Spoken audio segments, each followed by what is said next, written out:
Hello, and welcome to the TEXES online training course for the preparation of the EC through 6 exam. My name is Mr. Evers Grimaldo, and I will be your teacher and guide as you prepare to take this examination.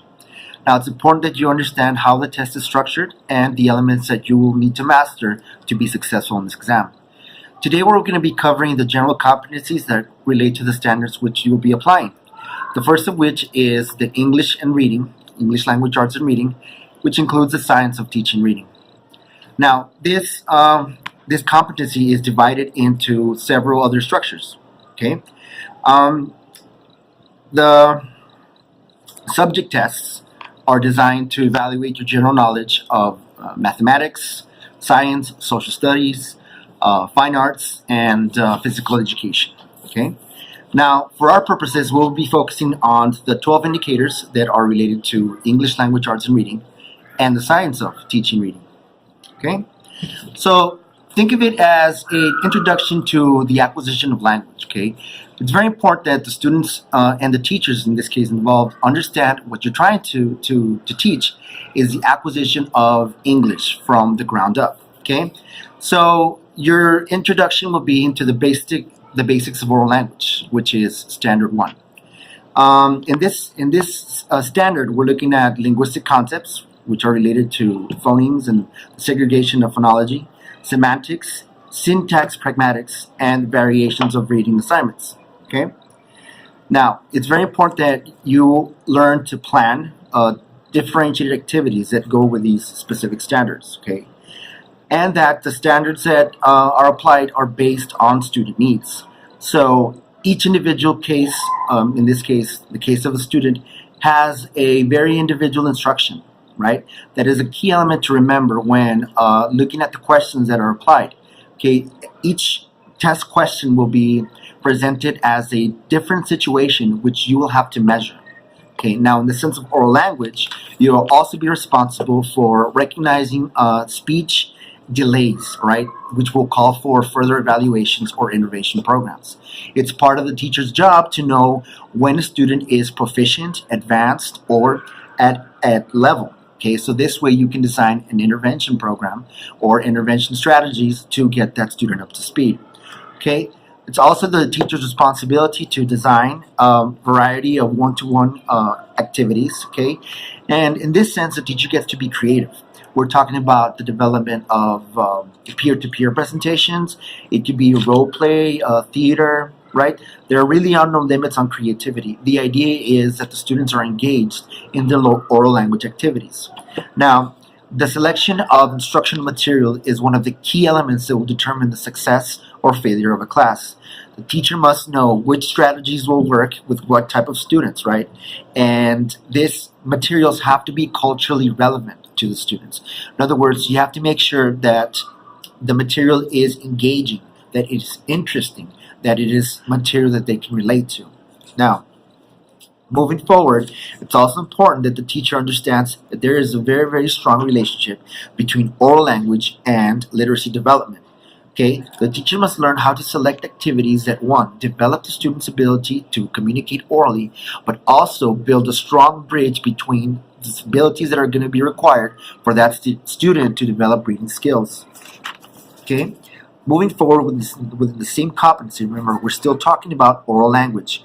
The teacher must find a way to use instructional strategies to include spoken language, to encourage vocabulary building. Okay, this is the idea of using very, very informal conversations that can be about day-to-day activities, it can be about hobbies, it can be about general interests where the student is taken out of that academic setting and put more at home in a more relaxed, informal setting to where he or she can really talk about content that they're familiar with. Okay, in this case, since it's not academic, the teacher can really evaluate how well the student has the ability to communicate, in this case in English. Okay, it's also important that the students practice with various audiences in mind.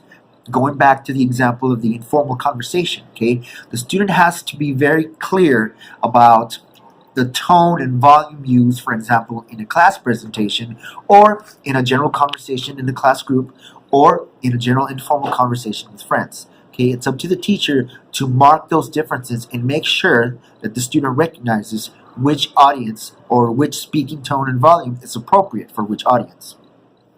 Okay? Now, as far as developing their abilities in oral language, the teacher must also present them with different examples of native speakers talking in different situations. This relates back to students recognizing appropriate audiences, all right? So it's the job of the teacher to help the students engage in oral conversations in different situations, but also giving them the opportunity to listen to different types of conversations, okay? Now, part of the academic rubrics that are involved within oral language involve the focusing on evaluation. Of course, this is a tested area and it's subject to exams and presentations, but it's also very important that the teacher teaches the students how to evaluate themselves and how to evaluate their peers.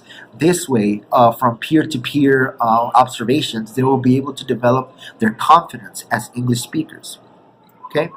Now, we cannot think about oral language without thinking about literacy. So the relationship between written words and the student's ability to speak cannot be divided. So anytime that an oral language presentation or an oral language activity is planned, the final outcome must be that that student will also be recognized those word patterns on a written text. Okay, and finally, in regards to oral language, it's very important that as teachers you research effective strategies in the focus of use of technologies.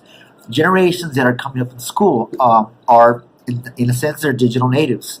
So they are very used to using iPads, computers, laptops, and the more that you integrate these types of technologies into the lessons, the more successful they will be in developing the abilities that they need to succeed. Okay, we're going to move on now to the second competency that you can reference in your reading packet for this week, which has to do with phonological and phonemic awareness. Now, in the past, these two specific, abilities were, it's very easy to confuse them both. Just know that when we're talking about phonological awareness, we're including the identification of larger parts of words, in this case, like syllables. And where we're talking about phonemic awareness, we're talking about specific sounds that letter makes. Okay, so they're very two distinctive things. They're very, very closely related, but keep that in mind. Okay, and like I said, you can reference the specific details about these two very distinct abilities in your reading packet for this week. Now, as far as competency 2, the students here need to really understand how sounds work to develop words, or which letters are used to represent certain sounds. In this case, we have 7 specific indicators that will help the teacher to develop disabilities in the students. Okay, it's the teacher's responsibility to make sure that the students are familiar with the typical patterns and recognize the variations that will occur. Okay, and a way to do this is by introducing them to text-rich classrooms or to various different types of texts. Okay, even though, for example, you may see that there's variations in their abilities, it's very important for them to be exposed to text so they can start making relationship between the way that words appear and the way that words sound. Okay, the teacher must also be able to adjust the instruction to meet each individual need, and this will be a reoccurring theme throughout our competencies. Okay, remember that the child is being taught holistically. It's not a one-size-fits-all education. According to the Texas Education Agency, every student must be evaluated on their individual case and on their individual abilities. This is no different when developing a lesson plan that specifically targets competency 2. Moving on, it's also important to remember that the student has to recognize the age ranges. Okay, it's very important that he or she knows the level of mastery, okay, that is required from each age group. Now, within the lesson plans, the use of instructional materials is fundamental as far as developing the abilities. These can include games, include different types of media and videos. Okay, and the idea is that you're trying to make the students recognize the value that sounds have in proportion to letters and words. And finally, it's also important for the teachers to understand that there's a very, very strong relationship between phonological and phonemic awareness and other components of reading. Okay, moving forward, we'll be discussing competency 3.